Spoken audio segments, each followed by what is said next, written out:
Tay stepped off the transport ship and stood still for a moment, taking in his first breath of air on planet Nexus. It felt thin compared to Earth's atmosphere, but the Academy's environmental systems had adjusted it to be safe for all species. His eyes widened at the sight of the Galactic Academy of Sciences, a sprawling complex of crystal-like buildings that seemed to capture and reflect the light of the small blue sun overhead. Around him, alien students of various shapes and sizes moved toward the main entrance. Many stopped to stare at him, their extra eyes blinking, tentacles waving, or wings fluttering nervously. Some whispered to each other or made clicking sounds Tay couldn't understand. A few moved quickly away, creating a wide empty space around him. Human detected. Welcome to orientation. Please follow the lighted path, chirped a small floating robot that hovered near his shoulder. Tay followed the blinking lights on the ground. He was used to being tall back home in Seoul, but here he felt like a giant. Most aliens barely reached his chest, though a few had to duck under doorways that Tay walked through easily. In the main hall, a tall, willowy alien with silvery skin and 4 arms stood on a platform. Welcome, new students. I am Administrator Rin. The Galactic Academy accepts the brightest minds from over 200 worlds. Her large eyes fixed on Tay for a moment. We pride ourselves on making all species feel welcome, even those from challenging environments. Tay felt his face grow warm as several hundred alien eyes turned to look at him. He knew humans were rare in space. Earth had only joined the Galactic Alliance 10 years ago. He was part of the first exchange program, chosen for his academic achievements and physical fitness. Now he wondered if that second part was causing problems. After the welcome speech, a small blue alien led Tay to his dormitory. The halls were wide, with strange markings on the floor and walls that seemed to guide different species through the building. Your room is here, human, the guide said, pointing to a door marked with symbols Tay's translator rendered as Mixed Atmosphere Zone 12. The door slid open to reveal a space divided into 2 distinct areas. One side had a standard bed, desk, and storage unit. The other contained what looked like a nest of soft, glowing materials suspended from the ceiling. A delicate creature with 4 thin arms and translucent wings hovered near the nest. It had large, golden eyes that grew even wider when Tay entered. Greetings, the alien said in a musical voice that trembled slightly. I am Jean from Larissa 3. You must be the human student. Yes, I'm Tay, from Earth. Nice to meet you. Tay smiled and stepped forward, extending his hand as he'd been taught in cross-species etiquette class. Jean drifted backward until he bumped into the wall. Forgive me, he said quickly. I have studied Earth in my xenobiology courses. Your gravity is extreme. And the predators? I'm not a predator, Tay said gently, lowering his hand. Of course not, Jean replied, but his wings fluttered nervously. It's just, is it true humans can run for hours without stopping?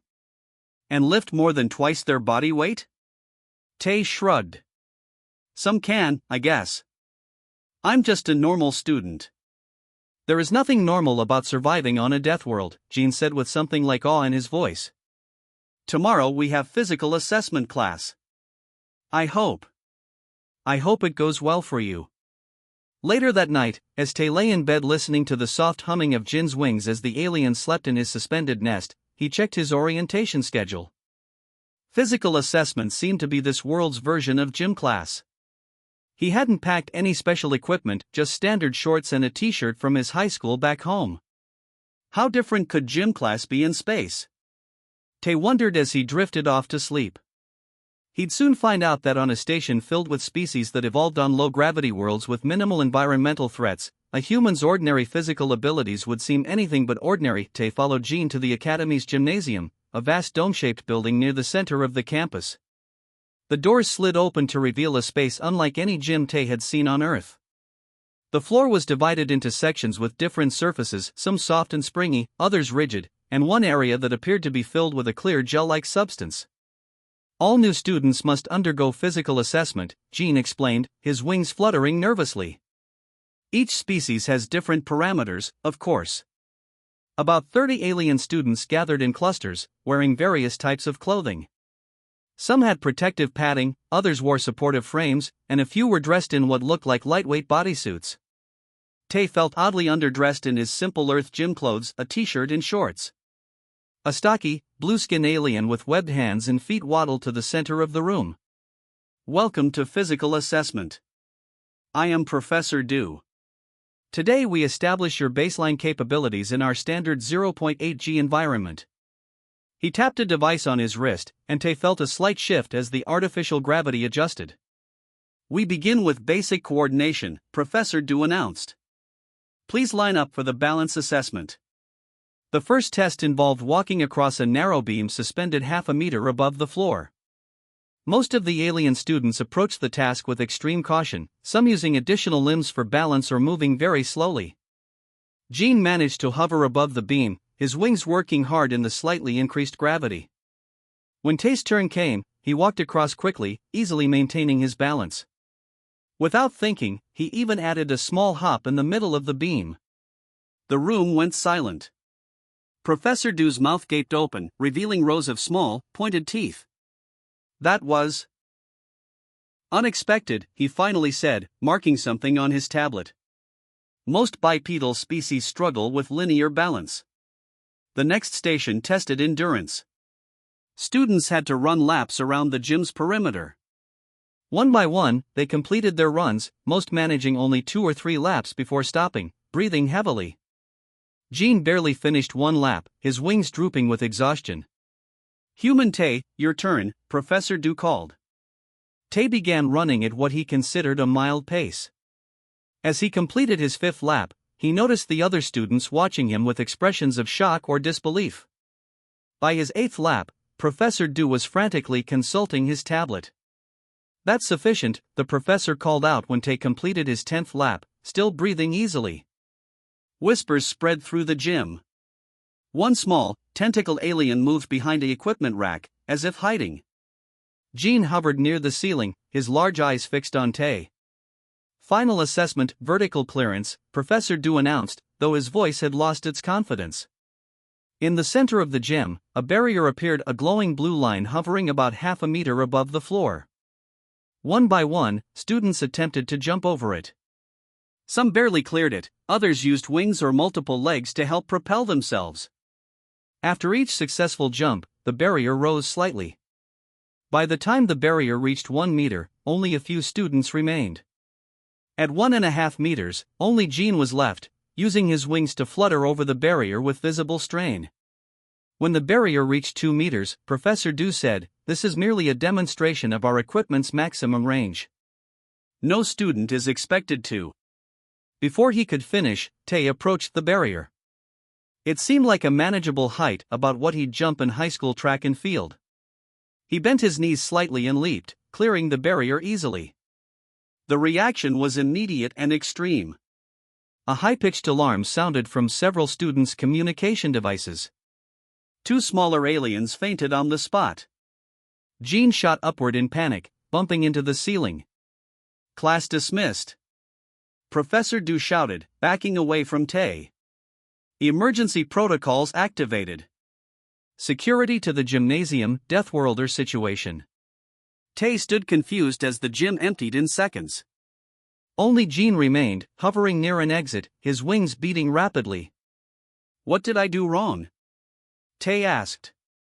You didn't do anything wrong, Gene said, his voice still shaking. It's just, the average galactic citizen can't jump their own height. Most evolved on low-gravity worlds where such abilities weren't necessary or even possible. It was just a jump, Tay said. To you, maybe. Gene drifted slightly closer. But to everyone else, it was like watching a creature defy physics. You've just confirmed every terrifying story about Deathworlders. As security officers approached the gym, Tay realized that what seemed ordinary on Earth was anything but ordinary here. His human capabilities. The result of evolving on a high-gravity world full of predators and environmental challenges made him something alien species both feared and marveled at, a Deathworlder. Tay sat alone in a small, white room. The walls glowed softly, and one entire side was transparent like glass. Through it, he could see a group of alien scientists studying displays and talking excitedly. Some pointed at him occasionally. Tay felt like an animal in a zoo. "This is ridiculous," he muttered to himself. "I just jumped." He had been in this room for 3 hours now, ever since security officers had escorted him from the gymnasium. A door slid open, and a short, furry alien with 8 blinking eyes entered. The creature barely came up to Tay's waist. "I am Dr. Han, head of xenobiology," the alien said in a soft, rumbling voice. "I apologize for this situation, but your physical demonstration caused quite a stir." "I don't understand why," Tay said. "On Earth, my abilities are completely normal."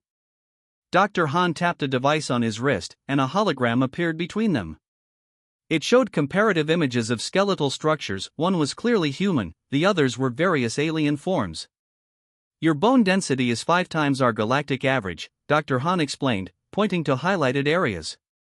"Your muscle fiber strength exceeds our standard measurement equipment. And your cardiovascular system." The alien shook his furry head in wonder. "You evolved on a world with 3.2 times the gravity of most civilized planets, with atmospheric oxygen levels that would be toxic to many species." The hologram shifted to show a human silhouette jumping, running, and lifting heavy objects. "What you consider normal physical activity," Dr. Han continued, "would be impossible for 92% of spacefaring species. The strength required to snap most aliens' exoskeletons is less than what you use to open a food container." Tay frowned. "That doesn't make me dangerous. I've never hurt anyone." "Intent and capability are different matters," Dr. Han said kindly. "The Academy Board is currently in emergency session, debating whether humans should be placed in a separate curriculum for safety reasons." 2 more hours passed. Tay was given food and water but no more information.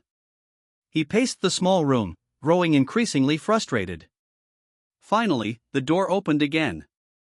This time, a tall, slender alien with green skin and no visible eyes entered. Instead, the creature had a band of light that pulsed across what might be its face. "I am Professor Sun, Department of Interspecies Ethics," the alien said in a melodic voice. "I've been advocating for your fair treatment at the board meeting." "Thank you," Tay said sincerely. "This whole situation seems extreme." "To you, perhaps," Professor Sun replied. "But consider, most species here evolved in environments with minimal threats. Their bodies never needed to develop the physical capabilities that Earth's harsh conditions demanded of humans. Your casual display of strength and agility triggered deep instinctual fears." The alien's light band pulsed faster. "Some board members suggested removing you from the academy entirely. Others proposed a completely separate curriculum." "That's not fair," Tay protested. "I came here to learn alongside other species, not to be isolated because of my biology."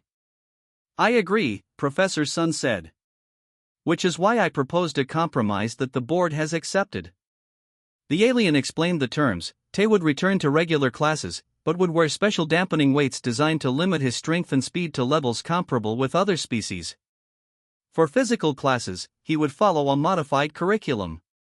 "Is this really necessary?" Tay asked. "It is temporary," Professor Sun assured him.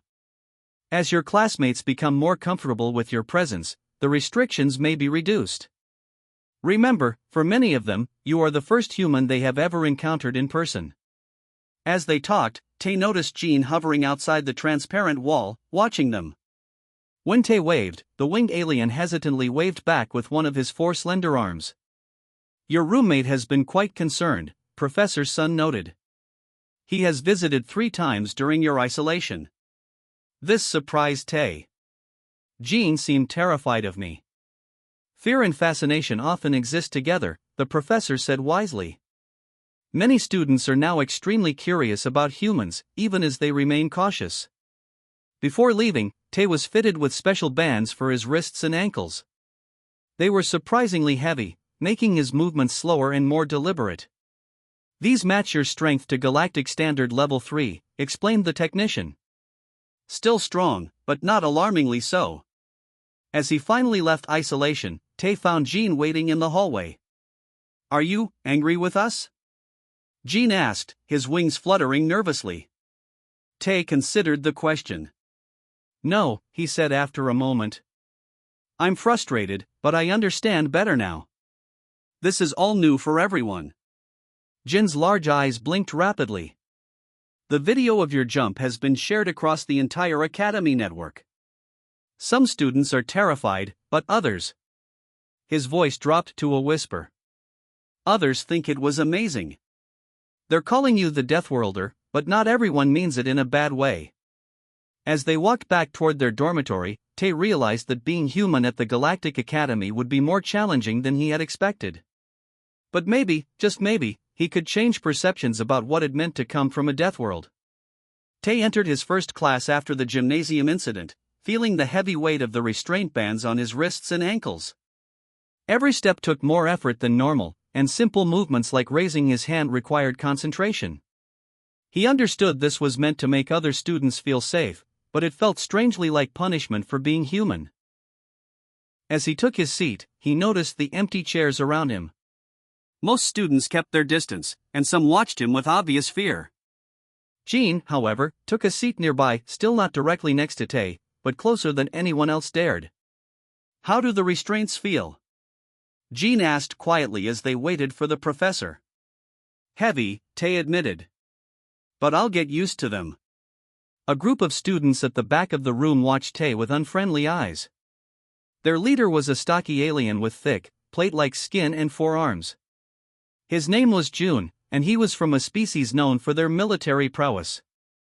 Deathworlders don't belong in civilized space, June said loudly enough for everyone to hear. They're barely more than clever animals. Tay ignored the comment, focusing instead on the holographic display as their professor began a lecture on interstellar physics.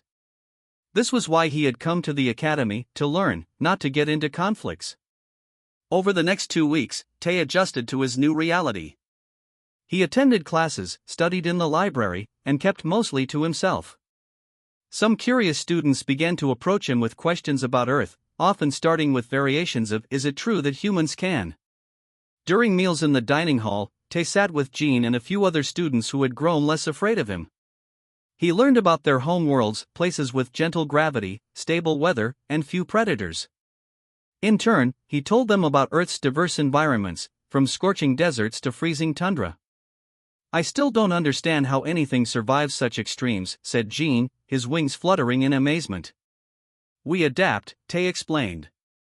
Humans live everywhere on Earth, from the hottest places to the coldest. June and his friends continued their hostile remarks, but Tay maintained his patience. Professor Sun had warned him that proving Deathworlders were peaceful required constant self-control. 3 weeks after the gymnasium incident, Tay was in a laboratory class with Jean and 20 other students. They were studying the properties of various energy fields using large equipment. June was there too, working at a station near the back of the room. The professor had just stepped out when a loud alarm sounded. One of the energy field generators was overloading, its containment system failing. Before anyone could react, a massive storage unit next to it began to topple, directly toward the area where Jean and several smaller aliens were working. Without thinking, Tay tore off his restraint bands and lunged forward. The unit was easily 2 tons of metal and equipment, but adrenaline surged through his body. He caught the falling structure before it crushed the other students, his muscles straining as he held it above their heads. Move, he shouted, and they scrambled to safety. Once everyone was clear, Tay carefully lowered the unit to the floor. His arms trembled with exertion, but he had prevented what would have been a deadly accident. The room was silent. Then Jean flew forward, hovering directly in front of Tay. You saved us, the winged alien said, his voice filled with emotion. Your terrible strength, it protected us. Other students approached cautiously. One small, gelatinous alien named June extended a tentacle-like appendage and gently touched Tay's arm. Thank you, Deathworlder, June said. Even June looked stunned. How much did that unit weigh? He asked. About 2 tons, I think, Tay replied, still catching his breath. And you just lifted it? June's voice held a new tone, something closer to respect than hostility. After that day, things began to change. The Academy board reviewed the security footage and decided Tay could wear modified restraints that allowed more freedom of movement. Students stopped avoiding him in hallways, and some even sought him out. Tay began organizing informal gatherings in his dormitory's common area. He shared Earth music, showed images of his home, and even prepared simple Earth foods in the Academy kitchen. In return, students from different worlds demonstrated their own cultural practices. Jean taught Tay the complex wing dance of Larissa III. June showed him how his species communicated through color changes. Even June eventually joined these gatherings, demonstrating traditional combat forms from his world. Professor Du, who had once been terrified of Tay's abilities, asked him to help design new physical exercises that showcased different species' natural talents. Together they created a program that celebrated biological diversity rather than forcing everyone to meet the same standards. Perhaps, Professor Du said as they watched students enjoying these new activities, fear of the unknown is the greatest limitation any species faces. Tay smiled, watching Jean soar gracefully through an aerial obstacle course while June flowed through tiny openings no human could ever navigate. And perhaps our differences make us stronger together than apart. The announcement appeared on every screen across the Galactic Academy. The annual interspecies competition begins in one standard week. Teams must include at least 4 different biological classifications. Register now. Tay read the notice with interest but assumed he wouldn't be participating. Despite the improvement in how others viewed him, official events still had special rules for high-gravity species.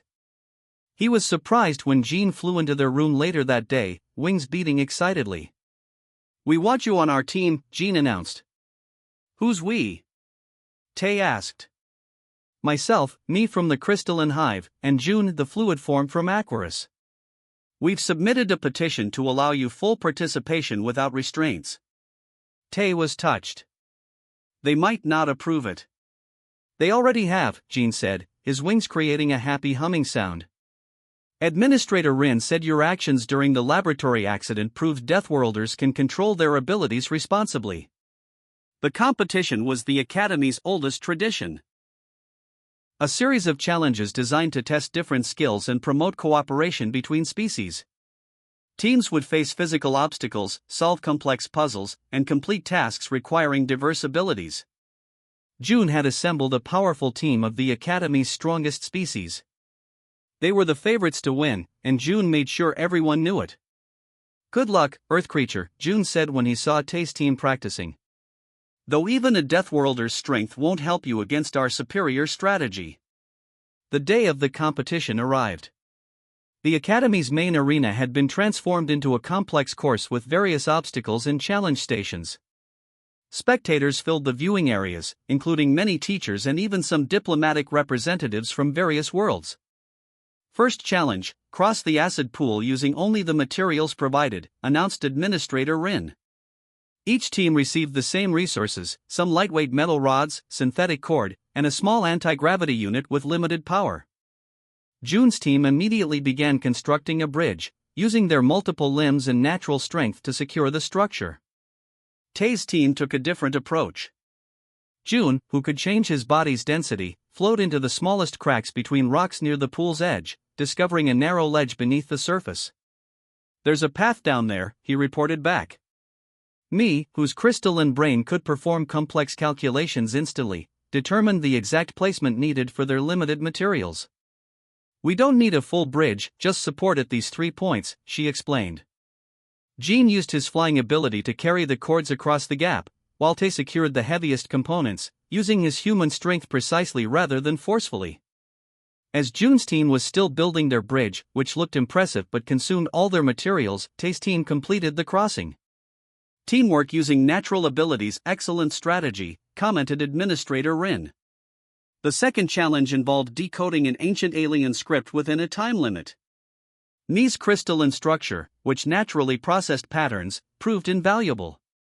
When she struggled with a particular symbol, Tay recognized it as similar to Earth hieroglyphics and suggested an approach that worked.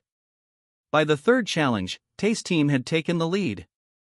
The final task required teams to retrieve an object from inside a maze filled with environmental hazards, extreme heat in one section, intense cold in another, and low oxygen throughout. June's team charged in directly, using their natural armor to withstand the conditions. But even they couldn't handle all the environments. Tay's team analyzed the maze first. June could handle the extreme temperatures but not the low oxygen. Jean could fly over certain sections but struggled with heat. Me could process the maze pattern but moved too slowly. I can handle all the environments, Tay said. On Earth, we have deserts, Arctic regions, and high mountains with thin air. But you can't fit through the narrowest passages, Jean pointed out. Tay smiled. That's why we're a team. They developed a plan using everyone's strengths. June flowed through narrow cracks to scout ahead. Me calculated the shortest path through each hazard zone. Jean flew over barriers where possible. And Tay, with his Deathworlder endurance, carried their token through the harshest sections that would have disabled the others. As they emerged victorious, the crowd erupted in cheers. Even June approached with grudging respect. Your human body wasn't your greatest advantage, June admitted. It was understanding how to use everyone's abilities together. At the award ceremony, Administrator Rin made a surprise announcement. The Academy Board has unanimously approved a permanent human exchange program. Deathworlders like Tay have proven they belong among the stars, not despite their differences, but because of them. Later, Tay stood in the gymnasium where his journey had begun. He was helping younger students learn to work with their natural abilities rather than comparing themselves to others. Jean perched comfortably on his shoulder, no longer afraid of the human strength. When you arrived, Jean said, we thought your Deathworlder nature made you dangerous. Now we understand it makes you adaptable. Tay nodded. And adaptability is something all species need to learn from each other. As students from a dozen worlds practiced together, Tay realized that being a Deathworlder wasn't about inspiring fear. It was about showing that surviving challenges, whether on Earth or in the stars, was always better done together.